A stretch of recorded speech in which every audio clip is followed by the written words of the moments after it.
Et pour les secteurs les plus dépendants des voitures, eh bien, ça se complique. C'est le cas évidemment des transporteurs. Illustration à Rungis, Antoine Paulet. Il passe ses journées sur la route. Thierry dirige une entreprise de transport frigorifique au marché de Rungis. Une flotte de 5 véhicules qui livre des clients dans toute l'Île-de-France. Mais face à la pénurie de carburant, il craint de ne pas assurer toutes ses livraisons d'ici la fin de la semaine. Ce jeudi, on va pouvoir gérer encore, puisque les camions ont encore la moitié du plein. Ce vendredi, ça va être très critique parce que je ne voudrais pas que les camions tombent en panne d'essence. Donc si on ne trouve pas une solution pour ravitailler, on ne pourra pas continuer. À Rungis, les stations-service limitent la livraison de carburant à 20 litres quand elles n'ont pas fermé tout simplement.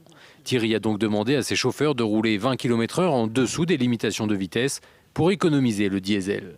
La débrouille avant peut-être des décisions plus difficiles si la pénurie devait se prolonger la semaine prochaine. Il faudra que je fasse une demande effectivement pour mettre mes salariés en chômage partiel, parce que sans carburant, je ne peux pas continuer. Puisque c'est vital pour nos camions, puisque c'est des véhicules diesel.